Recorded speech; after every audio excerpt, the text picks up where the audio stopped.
Okay, so US news this week, right? We've got the UK version, this is the US version. So again, these videos are just to go over some of the big news stories in America and how they might relate to your studies. So, quick reminder that you have a box at the top that will say what topic it links to. You'll have a box that will tell you what the story just roughly is about. And then the bottom bit will be just some key stats, names, some pictures that will be corny or punny, and I will just talk through a little bit about why these might be important just to get you thinking. So just to remind you the topics that you've got, so component free for Edexcel, aka paper free, are those ones there. Okay, the only one I haven't mentioned there is the fact that you do have those comparative questions in paper free that will ask you to compare this stuff to the UK equivalent. Alright, but that will be an entirely separate video stuff. This video will just deal with the news stories as it relates to America. Right, so the four stories we're going to go over today. 1. Trump threatening to withhold funding from Democratic states. 2. Third-party candidate Justin Amash withdrawing from his nomination race. 3rd, funding in the election. And 4th, the House passing what's known as the HEROES Act. So first of all, this one has been quite interesting, as with most Trump controversial stuff, it is obviously on Twitter, as that is one of the main ways he likes to get across his message. This one actually all revolves around mail balloting. So the idea that you vote by post, we can obviously do it in UK, if you'd like to. In America, there's this big thing where some Republicans, in particular, feel that this is open to fraud. Now, there is literally no evidence for this, and if there is any, it's very, very minor. The military, for example, already vote by absentee ballot. They vote by mail, because obviously they might be posted abroad. So it already happens in some places, and Trump himself actually voted in the Florida primary by mail. He argued it's because he was in the White House. But it is quite interesting that he did it, but doesn't think states should be doing it. So what's happened here is Trump tweeted out saying that Michigan and Nevada, who just happened to be run by Democrats, had committed fraud and were committing illegal acts by asking everyone to vote by mail ballot. Now, obviously, with any Trump tweet, it's actually wrong, because Michigan hadn't actually sent ballots out to people. They'd sent applications out saying that people could apply to vote by mail. So A, he got that wrong, and B, there's nothing wrong with them doing that, and it's actually illegal for him to threaten to withhold funding, which is what he's done, as you can see in the tweets. He's threatening to withhold federal funding to these states based on what they have done with the election, which actually could be looked at one of two ways. It's illegal because he's threatening to withhold funding over political issues, and secondly, some Democrats have argued this is actually an attempt to tamper with the election. And he's trying to affect how that comes out. On both hands, that is a pretty interesting argument. And what makes it more interesting is if you actually look around at other states. So the 4 that I've got listed down there at the bottom for you, Georgia, Iowa, Nebraska, and West Virginia, all run by the GOP and have all emailed out applications for mail ballots to everyone in their state. So GOP states are doing the exact same thing that Trump is attacking Democratic states for. Now, if you dig down to it a little bit more, you'll find out possibly why. Michigan is a state that Trump managed to swing, but at the moment he is behind in the polls to Biden by around 8%. So he's not doing well in the polls in Michigan, so it's possible that he's trying to have an impact in Michigan because he knows he's not winning the polls there. So that might be why. It could also just be a classic Trump distraction technique from the coronavirus. He's going off on something else to draw attention away from coronavirus, which is what he likes to do. But we'll have to see how that one goes. Even in the GOP, there isn't an awful lot of consensus around this issue. Some of them didn't even know that Trump was going to come out and say this. Some of them have been quite surprised by it. So that's just one to keep an eye on and see what Trump does. So the second story didn't make too many waves, but Justin Amash was running for the Libertarian Party. They're a third party, and when you study political parties in America, you tend to realize that third parties in America don't always have the biggest impact, and they will not get close to winning the presidency, but they are sometimes able to have an impact by raising issues or in certain states managing to get enough votes that they maybe make someone lose, which is quite interesting. So Justin Amash wasn't particularly well known. In fact, I think something like 69% of a poll said they didn't even know who he was. He's ex-GOP.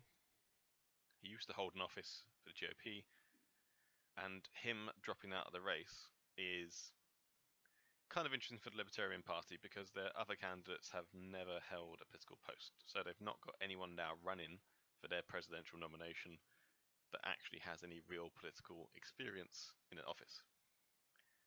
And actually, the slogan to the right there that I've put in there, Vermin Supreme, is one of their candidates.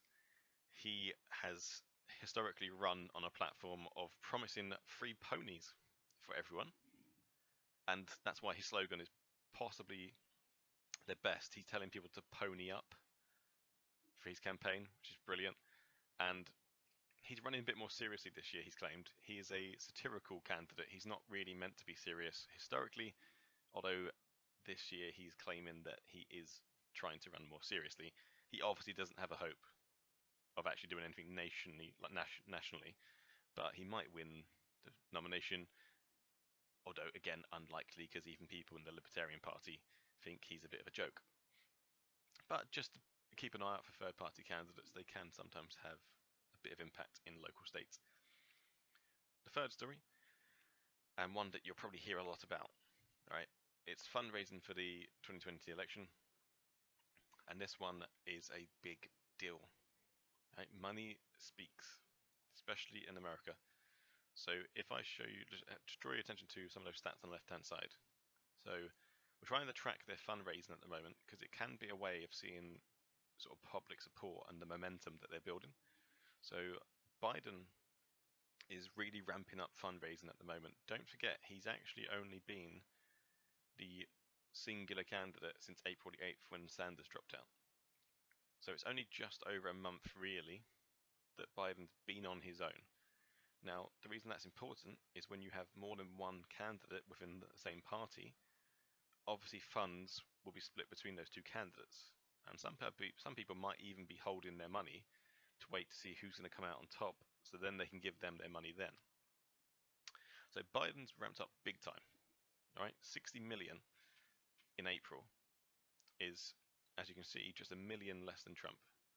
So he's doing well. He's starting to ramp up. However, if you look at the stats below them, the picture is a bit different because, according to some sort of analyst estimations, Trump's probably got around 250 million sitting in the bank. Biden's probably only got around 100 million. So there's a big difference there because, of course, Trump has been the only Republican candidate. So he's been getting all the funding. He's been able to work with the RNC, the Republican National Committee, together on fundraising. Biden's only been able to work with the Democratic National Committee for a month. So now he can joint fundraise with them. So it'd be interesting to see what happens to his finances going forward. If you're interested in how this plays out in the scheme of things, in 2016, Clinton spent around 768 million on her presidential bid. Trump only spent 398 million, and Trump won. Now, normally the argument would be that the candidate or party that has the most money will do better, because in America they can create lots of political adverts, they can go to town on campaigns, they can just spend as much as they possibly want. And to show you just how much they spend, in 2016 they spent 6.5 billion on the presidential and congressional races combined, and it breaks down to 2.4 billion just on the presidential race and 4.1 on the congressional races, which is a crazy amount of money. You will not see anything like that in the UK. I've put the UK comparison up there for you if you're interested, because in 2019 Labour spent 11 million on our general election.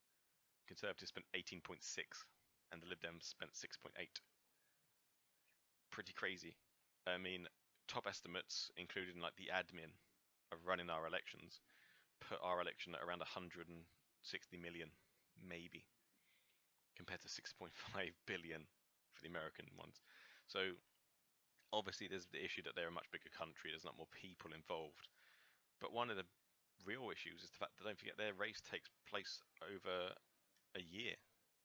It's longer than a year, the presidential race. You'll have all the primaries, the conventions, then the actual general election race. So the American one is just a much bigger machine, but you really can't underestimate money in this whole process. And the last story is what's being called the HEROES Act. So the House passed a bill, and it will now go to the Senate, but the Senate have said they are not going to look at it until at least the 25th of May. And Trump has actually threatened already to veto this bill. If it gets to him, if the Senate passed it, he would veto it, he has said. Now, it's a $3 trillion tax cut and spending bill. So it's offering out money to families, for example, if they've been impacted by the coronavirus. I think the limit was $6,000 per family in payouts. And it's been passed by the House, which, don't forget, is controlled by the Democrats. The reason this is slightly contentious is they did slip in a couple of issues that aren't necessarily directly related to the coronavirus. So, for example, they have put a amendment in there that would allow everyone in the nation to vote by mail ballot, which, as you've seen from the earlier story, is a very controversial topic at the moment for Republicans. So that hasn't gone down very well. And actually, they've had an awful lot of opposition within their own party. So the Democrats have 14 members of the House who actually voted against the bill. And the bill was brought by Nancy Pelosi, the leader of Democrats in the House, and put forward. So some Democrats themselves actually saw it as what we'd call partisan. They felt it was just a Democratic attempt to play politics. And every other bill that's been passed by Congress during this crisis has been bipartisan. It's been worked on by Democrats and it's been worked on by Republicans. This is the first one that's come out that's just a pure Democratic bill. So some Democrats who in the last election for the House just about won their seats and they took it off a Republican, they know that in November they're going to have a pretty tight race to try and keep hold of their seat. So some of those Democrats aren't happy because they view this bill as Democrats trying to play politics, and they're worried that their constituents might look at it and think, right, well, I'm not going to vote that guy in again anymore. Let's go back to the Republicans. The GOP are unhappy for obvious reasons, not mentioning the mail ballot. They're also unhappy that for them, they think that we need to give a bit more time to see how the previous tax cuts and spending help has worked. So they think, wait a little bit before we pass any more help for people. It's an interesting one, this whole situation, because obviously unemployment rate in America has rocketed. You've got some states that now want to start opening businesses. You've got some states that are arguing that they shouldn't. It's a pretty messy situation, and I actually should have put federalism at the top of this as well, because you've got some states that obviously run by Democrats that are trying to stay closed, some more Republican-leaning states that are trying to open, and states kind of have that control. So it's getting pretty messy, this issue. This bill won't pass. I don't see the Senate passing it, because don't forget they're still Republican-controlled. So this was sort of maybe more of a chance for Democrats just to show what they were trying to do, but I don't think they'll get anywhere with it. Again, just to sort of wrap it all up, just for areas for you to sort of think about per story. So, will Trump's attempt to blackmail states work? Will Michigan and Nevada back off mail ballots? Some people argue that when the turnout's bigger, Democrats do well, although there is some evidence to suggest that actually mail voting helps both GOP and Democrats. So, that'll be interesting. And is there actually some signs of a split in the RNC and Trump? The fact that not all of them are on the same page with this maybe gives you an indication that they're not always a happy partnership, which they actually haven't ever been. There are members of the RNC that very much don't like Trump, never have, but it's widely regarded that they hold on to him because he's in power and they think he can win. Number 2, are the third parties ever a serious threat to the GOP or the Democrats? I mean, obviously we've never had a third party president, and you won't really see them do much. The Libertarian Party, for example, are all generally mostly ex-GOP candidates who've held some sort of office. But the issue for you to really think about is, can they have an effect on certain issues? But that is very much another video. Number 3, how important is money? Trump won the last election by spending less money, nearly half the amount. Do we think that this time him having a lot more money will help? Don't forget, people might be less likely to give money in the financial uncertainties that are in the world at the moment. So maybe him having more banked up already will help him. And fourth, on that Heroes Act, do you think the Democrats are playing politics? Are they actually trying to help people? If you do want to read the bill, you can easily search for it if you search the Heroes Act. And do you think the American people will see it as them playing politics? Or do you think that actually they were just trying to help people and people see it that way, and if the Senate votes it down, we'll start turning more towards the Democrats? So that's just a few stories to get you to think about in the US, and I'll do the same thing again next week with some new stories.